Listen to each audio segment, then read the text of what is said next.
Greetings, YouTube. This is Fragments of Memory, aka the Armchair Philosopher.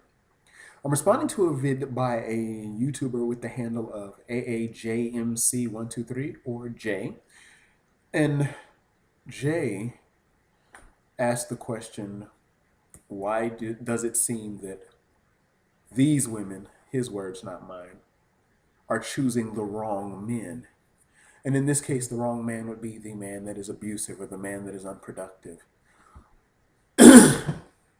whether he's caught up in drug addiction or emotional or physical abuse, or whether he's a man that's unfaithful.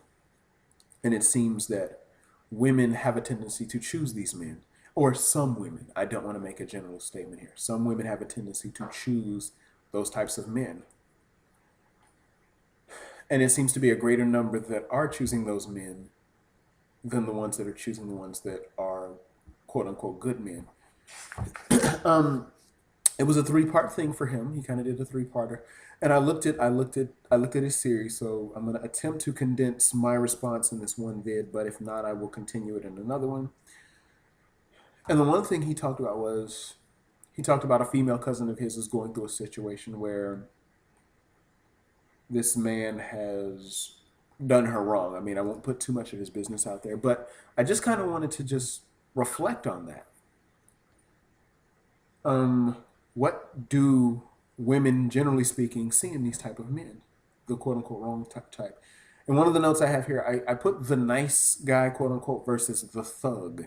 And again, the thug represents this, he gives the appearance of strength, of sexual prowess, of conquest, of one who is well seasoned. The nice guy is safe. And sometimes safe is seen as boring, predictable, and people usually like that which is exciting, that which titillates and entices and stirs their senses. So, this is true for the thug versus the nice guy. Now,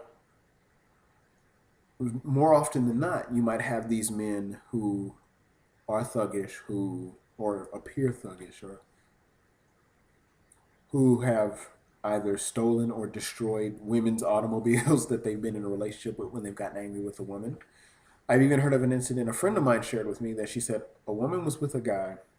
He got mad at her that he basically destroyed her car, put sugar in her tank, and took her clothes and threw bleach on them.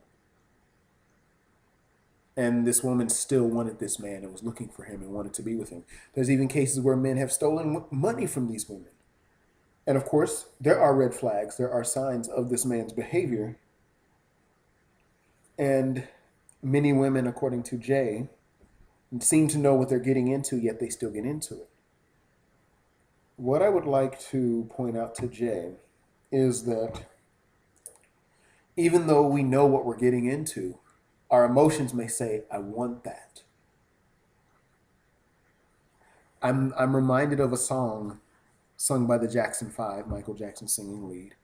And the song was called Come Round Here, I'm the One You Need. And one of the lyrics is, I may not be the one you want, but I'm sure enough the one you need. And it seems it's kind of like the nice guy is telling the girl, you're with this guy. He's fooling around with someone else. But yet here I am. I'm here for you. I'll love you. I'll stand by you. I'll do right by you. But the woman seems to be interested in the guy that cheats on her, and she's pining away for him while he's fooling around on her. And I find that that seems to be a thing with many women. And many people, many men are judged on, just as women are judged on their sexual attractiveness, so are men. I think, why do we as men make a big deal about the number, the quantity of sexual partners that we've had? Because we seem to come off more desirable, more experienced. Where, again, we live in a society where male virginity is seen as a weakness. That, oh, he couldn't attract the right women, or he couldn't attract any woman. In fact, how many, going back to something that a YouTuber by the name of Sticky Fingers said, he basically just said, we have this sort of hip hop pornographic mindset. And not only has it affected men, it's also affected women and what they will allow and what they stand for. Because even if I have the best game, the best looks, the best swagger, as they say, the woman ultimately makes the sexual choice. And that's something that we forget, is that the woman makes her sexual choice. And there's no logic behind it sometimes. And you wonder, why she with so and so over here? He looked like a crackhead. Or why she with so and so? He looked like he just got out of jail. But something within her, deep within her, on a primal level, that man speaks to whatever's in her, and she wants that, and she desires that, and she longs for that. So again, we can't really underestimate attraction. And even if it's not good for us, sometimes the things that aren't good for us are the most desirable, and the things that are good for us seem to be this hard, almost it doesn't give us those feelings of excitement. And the whole nice guy versus the thug thing, it's that dichotomy that's always existed, whether it's the caveman versus the civilized man, the jock versus the nerd, emotion versus logic.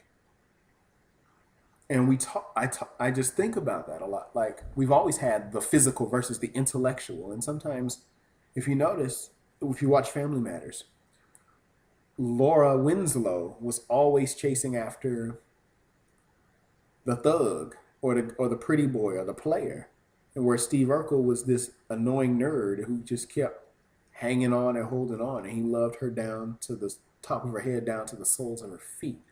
He would do anything for her, even sacrifice his own happiness and his own benefits for her. But yet, she kept going after these dudes that would break her heart, and every time, Urkel was there to pick up the pieces for Laura. So I sort of see that because Urkel didn't come wrapped in a pretty package.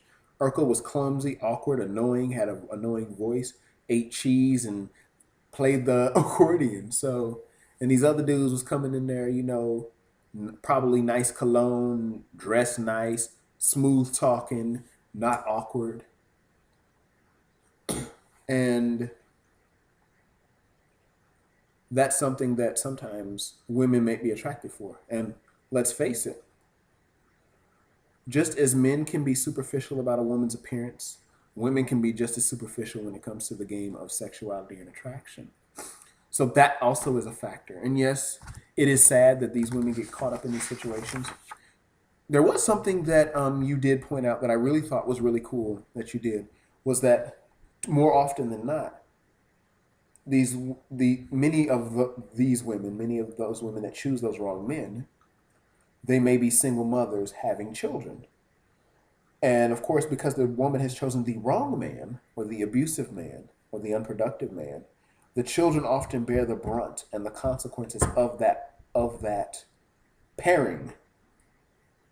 And you were talking about Dr. Drew and how Dr. Drew jokingly said to a woman who had a daughter who was going through the abuse that he said, "Would you date me?" And now Dr. Drew, very clean cut, very respectable, a good job, good money. He's a productive member of society, but he's seen as boring. He's too brainy. He's not that quote unquote knuckle dragging caveman, the so-called roughneck. And again, love and or lust is not logical. It's primal. It's as base a nature as eating or taking a dump. I mean, really. Let me be direct there. Or let me not sugarcoat it. And this woman is being belittled, and the children watch this. Well, my time is about to run out, but I am going to jump over to part 2 because I do want to at least answer your vid. So be easy for now. Take care.